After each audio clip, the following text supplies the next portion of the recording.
Oke, beginilah jadinya kalau air radiator bercampur sama oli. Warnanya putih.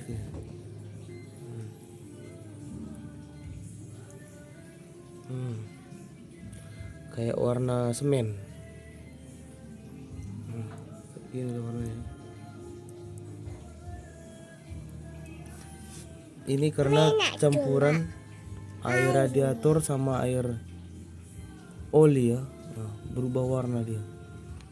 Ini kalau gini diwajibkan dulu pakai oli-oli yang bekas yang masih bagus ya, untuk selama 5 hari biar semua turun nanti olinya dulu. Mudah-mudahan packing yang di sini ini nggak rusak. Kalau rusak udah pasti akan terus kayak gini warnanya olinya. Berapa kali pun kita ganti. Oke. Oke. Assalamualaikum. Kita akan membahas ini ya, radiator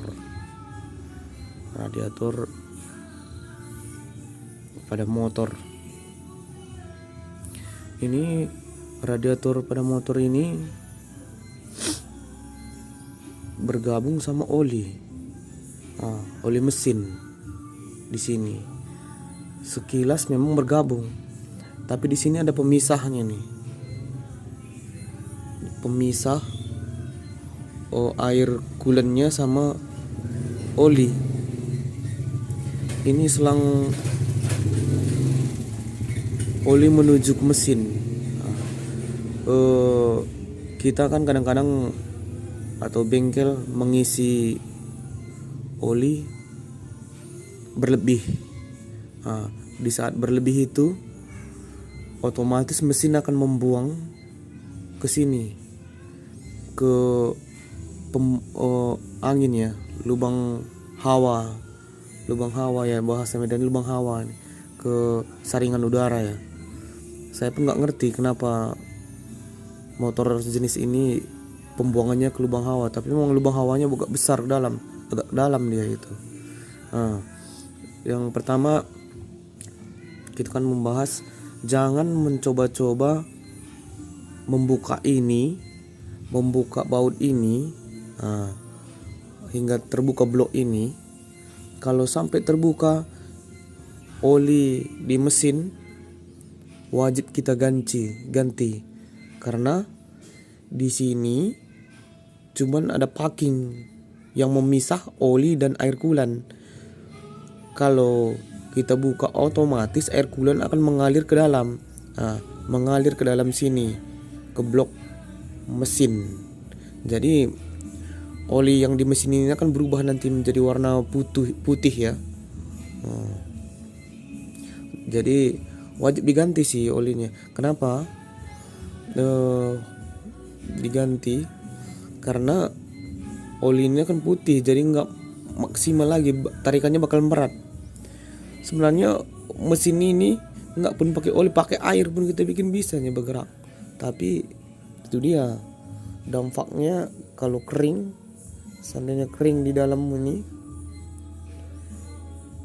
bisa keropos semua ya, gear yang di dalam mesin ini jadi jim. Jadi untuk menghemat juga ini ya, piston itu kalau kualitas olinya bagus ya, piston itu akan bagus ya, bertahan lama gitu. Kalau olinya nggak bagus ya itu dia dampaknya banyak ke piston lah, ke gear yang ada dalam mesin ini. Itu makanya ini jangan sampai salah kaprah ya. Kalau membuka ini otomatis kita harus mengganti oli mesin ini, karena di sini cuman yang memisahkan lubang oli mesin ini. Kalau oper kebanyakan oli, otomatis dia naik ke sini, ke selang ini, membuang ke lubang saringan udara. Di sini cuma memisahkan hanya packing aja. Misalkan packing ini tempat air coolant-nya ya, air radiator. Di sini udah oli tadi. ke lubang mesin ini. Jadi kalau packingnya ini rusak di dalam, itu bakalan bercampur terus dengan ini oli. Air coolant ini akan bercampur dengan oli ini kalau packing yang di dalam ini rusak. Makanya kalau kita membuka ini, kalau bengkel nggak pernah buka ini, hati-hati. Sumpamanya ini platnya ini tergores, nggak bisa lagi di otak-atik, harus diganti ya, atau dibubut lagi. Kalau dibubut otomatis akan berubah semua ini. Ya kayaknya lebih bagusnya diganti. Nah, di sini cuma yang memisahkan hanya packing aja. Kalau rusak aja packing sama platnya ini, otomatis air coolant sama oli bercampur. Bercampurnya di mesin. Ini jalurnya ya. Kita akan tengok jalur air coolant ini, cara kerjanya juga. Cara kerja air coolant ini ya.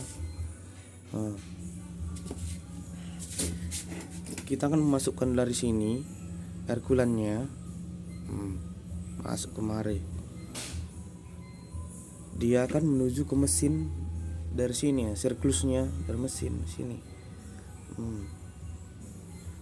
Ini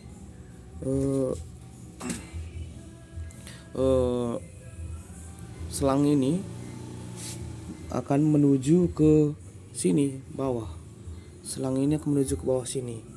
Nah, ini penyimpanan air coolant yang di bawah ya kan. Fungsi selang ini sebenarnya ini memang tutupnya ini udah didesain apa mungkin supaya dia bisa mengembang naik ini. Kalau ini panas, air di dalam ini panas, air coolant ini panas, air radiator panas, tutupnya ini akan menaik. Tutupnya ini menaik. Kalau berlebihan dia akan membuang ke bawah sana. Otomatis dia membuang karena tekanannya sangat tinggi. Dia otomatis akan membuang air coolant ini ke bawah. Ini fungsi kabel ini.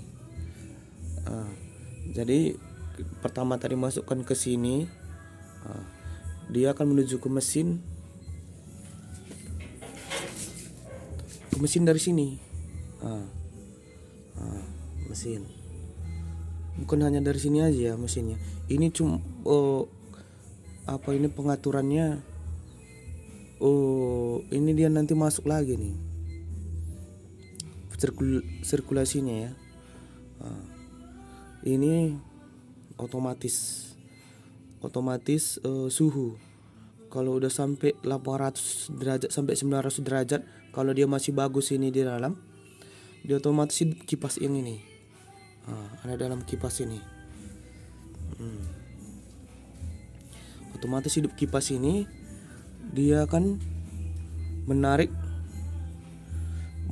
air coolant ini, otomatis akan berputar untuk bawa ke sini untuk didinginkan melalui kipas ini. Otomatis didinginkan melalui kipas ini. Ini otomatisnya. Dia akan berstop di sini nih. Air coolant ini dia di sini aja, di stop di sini. Kalau hidup ini otomatis dikirim kemari airnya. Otomatis dikirim kemari.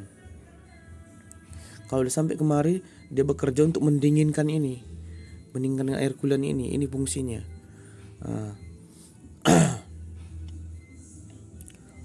Di samping blok ini udah ada lubangnya. Inilah bedanya sama blok yang lain, yang siklus udara ya. Kalau siklus udara ini sini banyak apanya, kayak penangkap udara dibikinnya di sini, kayak dia banyak sayapnya di sinilah di mesin ini. Itu tidak perlu pakai air radiator, karena dia udah cukup dengan melalui udara aja. Dia akan mendinginkan secara alami gitu. Kalau yang pakai sayap itu yang di samping ini, makanya dibikin dia sayapnya sampai 2 cm, 3 cm sampai 5 cm itu sayap-sayapnya untuk mendinginkan mesin secara alami.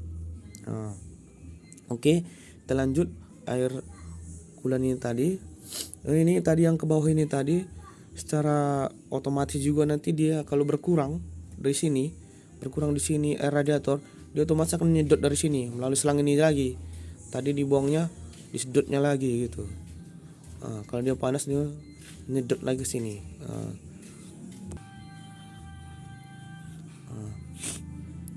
Ini dia air radiator yang di sini ini akan berjalan ke mesin, ke blok-blok mesin ini. Di sela-selanya ada tempat air radiatornya. Itu yang mendinginkan. Dia nanti mesin ini ada di kipas di sini untuk mensirkulasi air radiator ini biar bergerak terus supaya air mesin ini dingin gitu. Nah, ini ya fungsinya ya. Jadi jangan sekali-sekali membongkar ini tanpa sepengetahuan ya. Harus wajib mengganti oli ini kalau dibuka ini. Otomatis dia bakal mencampur, otomatis air yang dari coolant ini akan masuk ke blok mesin, ke mesin ini.